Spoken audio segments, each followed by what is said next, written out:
गुरु प्यारी संगत जी, राधा स्वामी जी, आज की कहानी शुरू करते हैं। साथ संगत जी, जब से ये दुनिया बनी है तभी से मनुष्य के अंदर ये सवाल है कि उनके साथ जीवन में जो कुछ भी होता है, चाहे अच्छा हो या बुरा, क्या वह पहले से लिखा होता है या फिर उसमें परमात्मा की कोई योजना होती है। इसी तरह के सवाल सोचकर मनुष्य बहुत परेशान होता है और इसलिए वो साधु महात्माओं के पास भी जाता है और वह चाहता है कि उसके इन सवालों का जवाब उसे मिल सके। हमारी आज की कहानी विधि का विधान बदला नहीं सकते। इसमें आपके सभी सवालों के जवाब आपको मिल जाएंगे।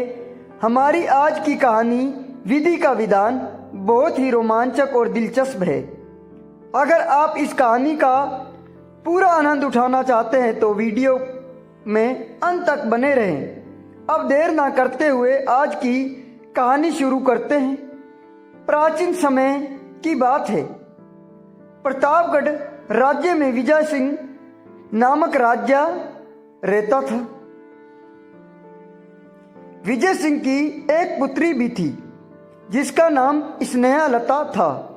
एक दिन राजा ने अपनी पत्नी से कहा, मैं अपनी बेटी की विवाह किसी राजकुमार से साथ करना चाहता हूँ। महारानी ये सुनकर बहुत खुश हुई और बोली, महाराज, मेरी भी यही इच्छा है कि हमारी बेटी का विवाह किसी अच्छे राजघराने में हो जाए। राजा ने कहा, लेकिन मेरी एक चिंता है, हमारी बेटी बहुत ही भोली है और भावुक है, इसलिए मुझे बहुत चिंता हो रही है कि वो किसी मामूली इंसान को पसंद न करने लगे और उसके प्यार में ना पड़ जाए, और अगर ऐसा हो गया तो वे उस आदमी से शादी कर लेगी।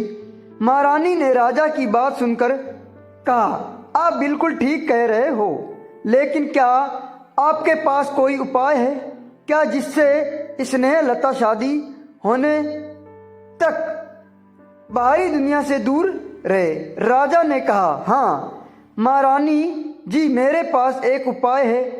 हम स्नेहलता से ये कहेंगे कि बाहर बहुत बीमारी फैली हुई है, इसलिए राजमहल के बाहर अपनी जाने को खतरा है, यानी जान को खतरा है, इसलिए वे कुछ समय तक राजमहल में ही रहे और अगर वे घूमना चाहती है तो राजमहल के बगीचे में ही घूम ले। इससे यह होगा कि स्नेहलता बाहर की दुनिया से दूर रहेगी और वह किसी से मिलेगी भी नहीं। महारानी राजा का एक उपाय सुनकर बहुत खुश हुई। उसने कहा, महाराजा, आप बिल्कुल ठीक कह रहे हो, मैं अभी स्नेहलता को बुलाती हूँ। स्नेहलता को बुलाने के बाद राजा और रानी ने उसे को समझाया। राजा और रानी ने समझाया। सारी बात सुनने के बाद स्नेहलता ने कहा, ठीक है पिताजी, अब तक आप नहीं कहोगे मैं राजमहल से बाहर नहीं जाऊंगी, और वैसे भी मेरे साथ मेरी दाई माँ तो है जो मेरा ख्याल रखती है। फिर उसके बाद राजकुमारी राजमहल में ही रहने लगी। वो रोज दाई माँ के साथ बगीचे में सैर करती। इसी तरह से समय बीत रहा था। एक दिन राजा के पास एक संत आया। राजा ने उस संत को बहुत नाम सुना था। राजा ने सोचा, क्यों ना स्नेहलता के बारे में महात्मा से पूछा जाए। यह सोचकर राजा ने संत से कहा, बाबा, मेरी एक बेटी है, मैं उसके लिए बहुत चिंतित हूँ। क्या आप उसके भविष्य के बारे में मुझे कुछ बता सकते हैं? संत ने राजा का बात सुनकर कहा, राजन, भविष्य को कभी जानने की कोशिश नहीं करनी चाहिए, क्योंकि भविष्य को जानने के बाद मनुष्य कभी सुखी नहीं रह सकता। जो विधि का लिखा होता है वही होता है। राजा ने बहुत कोशिश की, लेकिन संत ने फिर यही बात बोली कि राजन, विधि का लेख कोई नहीं समझ सकता, इसलिए जो कुछ आने वाला सामने में होगा उसका इंतजार करो। यह कहकर संत वहां से चला गया और इधर स्नेहलता को महल से बाहर गए बहुत समय बीत गया। अब वे बहुत बोर होने लगी। वो बाहर की दुनिया देखना चाहती थी और घूमना चाहती थी। वो रोज पक्षियों को आकाश में उड़ते हुए देखती और सोचने लगती कि काश मैं भी इनकी तरह आज़ाद होती तो मैं भी कहीं भी जा सकती, लेकिन मैं अभी तक कुछ भी नहीं देखा। मैंने तो सिर्फ किताबों में नदियां और झरने के बारे में पढ़ा है, लेकिन असली जिंदगी में मैंने इनको अभी तक नहीं देखा। स्नेहलता इसी तरह सारे दिन सोचती रहती थी और कभी कभी बहुत उदास हो जाती थी। वो कुछ समझ नहीं पा रही थी कि वे क्या करे। एक दिन रात के समय स्नेहलता की नींद खुल गई। वो उठकर खिड़की के पास गई, तभी उसने देखा कि बगीचे में दाई माँ अकेली बैठी हुई है। तभी दाई माँ की नज़र राजकुमारी के ऊपर पड़ी। राजकुमारी ने दाई माँ को देखा तो सोचने लगी, दाई माँ इस समय बगीचे में क्या कर रही हो। तभी दाई माँ ने राजकुमारी को इशारा करके बगीचे में बुलाया। स्नेहलता बगीचे में दाई माँ के पास चली गई। दाई माँ ने राजकुमारी से कहा, बेटी तुम इतनी उदास क्यों हो। स्नेहलता ने कहा, मैं बाहर की दुनिया देखना चाहती हूँ। मेरा राजमहल के में रहते हुए बहुत दिन हो गए हैं। मैं एक कैदी जैसे महसूस कर रही हूँ। दाई माँ ने राजकुमारी की बात सुनकर कहा, बेटी अगर तुम चाहो तो मैं तुम्हें राजमहल के बाहर ले जा सकती हूँ। मुझे एक गुप्त रास्ता पता है जो राजमहल से बाहर जाता है। राजकुमारी ये सुनकर बहुत खुशी हुई, लेकिन फिर एकदम उदास हो गई और बोली, लेकिन अगर पिताजी को पता चल गया तो। दाई माँ ने कहा, नहीं, तुम्हारे पिताजी को नहीं पता चलेगा। इस समय सभी सो रहे हैं। हम अभी जाएंगे और सुबह होने से पहले वापस आ जाएंगे। स्नेहलता दाई माँ के साथ बाहर चली पड़ी। राजमहल से बाहर निकलकर राजकुमारी बहुत खुश हुई और दाई माँ से बोली, दाई माँ, रात के समय भी बाहर की दुनिया कितनी सुंदर नजर आ रही है। बाहर कितनी शांति है। दाई माँ राजकुमारी को लेकर एक तालाब के पास चली गई। राजकुमारी तालाब के पास जाकर बहुत खुश हुई और दाई माँ से बोली, दाई माँ, मैं तो यहाँ रोज आना चाहती हूँ। बाहर की दुनिया कितनी खूबसूरत है। इसी तरह उनको घूमते घूमते काफी समय बीत गया। तब दाई माँ ने राजकुमारी से कहा, बेटी हम घूमते हुए काफी समय हो चुका है और अब सुबह भी होने वाला है, इसलिए अब हमें वापस चलना चाहिए। दोनों चुपचाप गुप्त रास्ते से वापस राजमहल पहुंच गए। राजमहल में अभी तक सभी सो रहे थे और इसी तरह अब रोज घूमने के लिए बाहर आने लगी। दाई माँ उसे रोज नई नई चीजें दिखाती थी। ऐसे ही कुछ दिनों बीत गए। एक दिन राजकुमारी ने दाई माँ से कहा, दाई माँ, मैं अब दिन में भी बाहर जाना चाहती हूँ, लोगों से मिलना चाहती हूँ। उसने बातचीत करनी चाहिए। क्या तुम मुझे दिन में बाहर ले जाना चाहोगी। दाई माँ ने उसके बहुत जिद करने के बाद बाहर ले जाने की वादा कर दिया। एक दिन दाई माँ ने स्नेहलता को लेकर दिन में राजमहल के बाहर आ गई। दाई माँ स्नेहलता को बाजार में ले गई, जहां पर बहुत सारे लोग तरह तरह की चीजें खरीद रहे थे। यह सब कुछ स्नेहलता ने पहली बार देखा। स्नेहलता यह देखकर बहुत खुश हुई। उसके बाद दाई माँ ने स्नेहलता को आगे ले गई। चलते चलते वे दोनों एक झरने के पास पहुँचे। तभी वहाँ पर स्नेहलता को बांसुरी की एक मीठी धुन सुनाई दी। स्नेहलता बांसुरी की धुन सुनकर मंत्रमग्न हो गई और उस धुन में खो गई। तभी दाई माँ की नज़र एक नौजवान के ऊपर पड़ी जो पेड़ के नीचे बैठा हुआ था, बांसुरी बजा रहा था।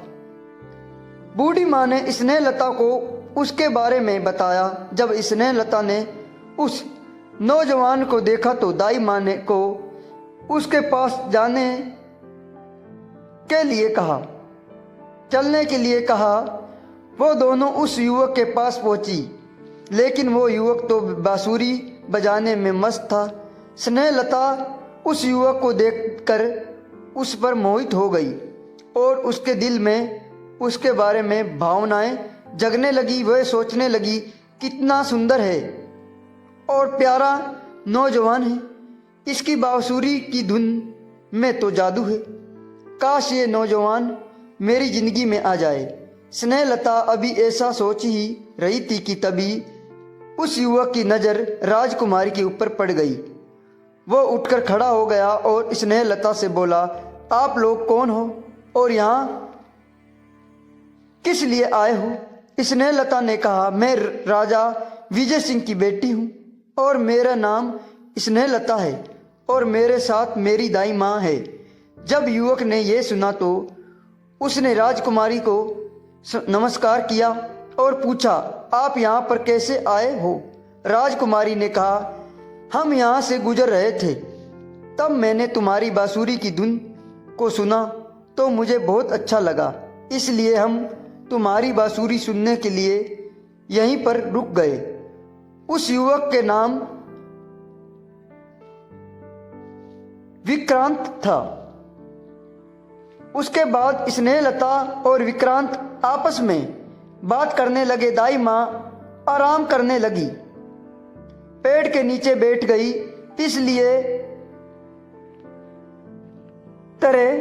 इसी तरह काफी देर बात करने के बाद राजकुमारी ने कहा, अच्छा विक्रांत, अब मैं चलती हूँ। विक्रांत ने उसकी बात सुनकर कहा, मुझे तुमसे बात करके बहुत अच्छा लगा। मैं तुमसे और बहुत सारी बात करना चाहता हूँ। मुझे तुम्हारे साथ भी अच्छा लगा और मुझे ऐसा लगा रहा है कि मैं तुमसे प्रेम करने लगा हूँ। स्नेहलता ने विक्रांत की बात सुनकर कहा, विक्रांत, मैं भी तुमसे प्रेम करने लगी हूँ। मैं तुम्हें देखती ही और तुम्हारी बांसुरी की धुन सुनते ही तुम्हें पर मोहित हो गई। मैं कल तुमसे मिलने जरूर आऊंगी। यह कहकर राजकुमारी और दाई माँ वापस चले गए। अब राजकुमारी रोज दाई माँ के साथ विक्रम से मिलने आने लगी। वे दोनों रोज ढेर सारी बात करते और अपने समय खुशी खुशी बिताते। इसी तरह यह सिलसिला काफी दिन चलता रहा। स्नेहलता ने एक खरगोश पाला हुआ था जो उसके साथ ही रहता था, लेकिन जब राजकुमारी बाहर जाती तो वह खरगोश अकेला हो जाता। ऐसे ही एक दिन स्नेहलता का खरगोश स्नेहलता को ने देखकर इधर उधर उसे ढूंढने लगा।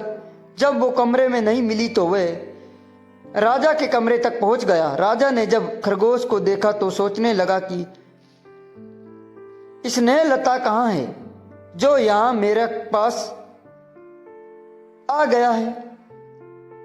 उसको कुछ शंका सी हुई। वो खरगोश को साथ लेकर स्नेहलता के कमरे में आ गया।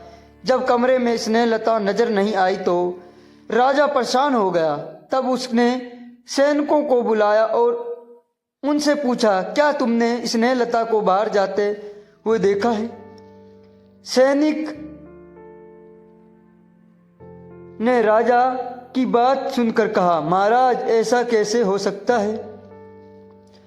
आपने हमें हुक्म दिया हुआ है कि स्नेहलता बाहर न जाना पाए, इसलिए हम इस बात का बहुत ध्यान रखना है।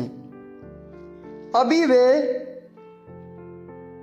आपस में बात कर ही रहे थे कि तभी स्नेहलता और दाई माँ कमरे में आ गई। राजा ने उनको देखकर हैरानी से दाई माँ से पूछा, तुम मेरी बेटी को बाहर क्यों लेकर गई थी? यह कहकर उसने सैनिकों को हुक्म दिया कि इस दाई माँ को बंदी बना दो। सैनिक दाई माँ को बंदी बनाकर बाहर ले गए। यह सब देखकर स्नेहलता डर गई।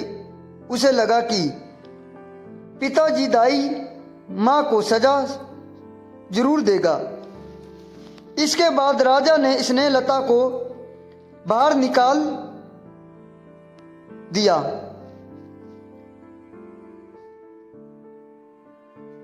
और दोनों सैनिकों को उसके दरवाजे पर खड़ा करके वो वहां से चले गए। दाई माँ के न आने के कारण स्नेहलता बहुत परेशान हो गई। विक्रांत की यादों ने उसे पागल कर दिया। बहुत दिन बीत गए और उधर विक्रांत भी झरने के किनारे स्नेहलता का इंतजार कर रहा था। वे राजकुमारी के बारे में सोचकर बहुत परेशान हो रहा था। वे सोचने लगा कि कहीं राजकुमारी किसी मुसीबत में तो नहीं है। इस तरह वे कई बातें सोचता रहा, लेकिन फिर भी उसकी उम्मीदें थी कि स्नेहलता उसको मिलने जरूर आएगी। और उधर राजकुमारी ने परेशान होकर एक दिन खुद ही गुप्त रास्ते से बाहर जाने का विचार किया। यह सोचकर राजकुमारी एक दिन सुबह सुबह विक्रांत से मिलने के लिए चली गई और उधर विक्रांत पहले से ही राजकुमारी की यादों में खोया हुआ था, बांसुरी बजा रहा था। स्नेहलता ने विक्रांत से पूछा, विक्रांत तुम इतनी सुबह सुबह यहाँ पर आ गए हो? स्नेहलता की आवाज़ सुनकर विक्रांत बहुत खुश हुआ और उठकर खड़ा हो गया। उसने स्नेहलता से कहा, मैं तो रोज तुम्हारी इंतजार करता हूँ। मुझे उम्मीद थी कि एक दिन तुम मुझसे मिलने जरूर आओगी। स्नेहलता ने कहा, विक्रांत मैं भी तुम्हारी यादों में पागल हो रही हूँ।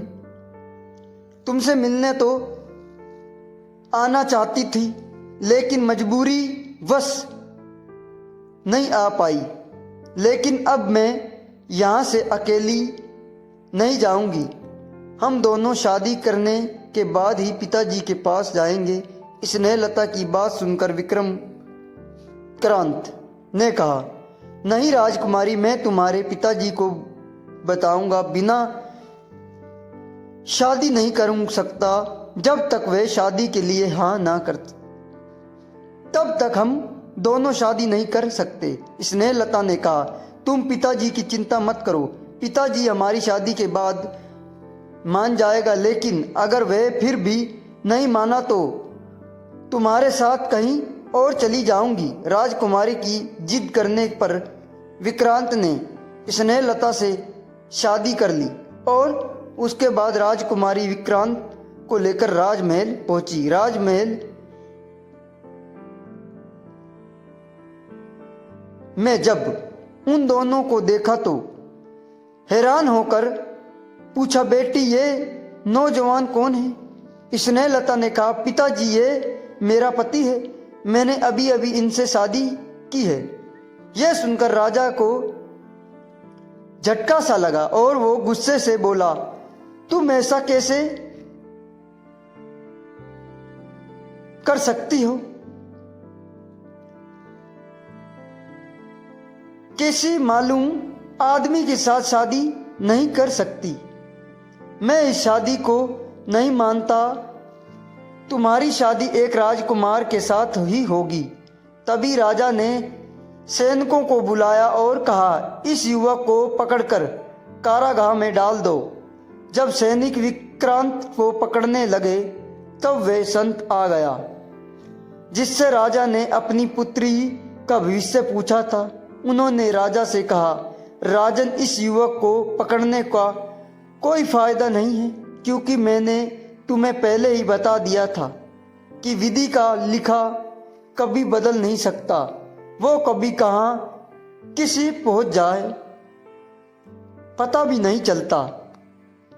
वैसे भी अब इस युवक की शादी राजकुमारी से हो चुकी है, इसलिए अब तुम भी जिद छोड़ दो। महात्मा की बात सुनकर महाराजा और महारानी ने भी कहा, महाराजा, इसमें इस युवक की और स्नेहलता की कोई गलती नहीं है। जो होना था वो तो होकर ही रहता है। हमने स्नेहलता को बाहर जाने से बहुत रोका, फिर भी वे इस युवक तक पहुंच गई और इससे शादी भी कर ली। जो होने वाला होता है उसे हम नहीं बदल सकते, वह होकर ही रहता है। विधि का यह भी अनोखा खेल है। राजा विजय सिंह अब समझ गया कि विधि अपना खेल खेल चुकी है। मनुष्य का भविष्य उसके धरती पर आने से पहले ही लिखा जा चुका होता है। इसलिए राजा ने अब कहा, शायद मेरी पुत्री का भविष्य में यही लिखा था।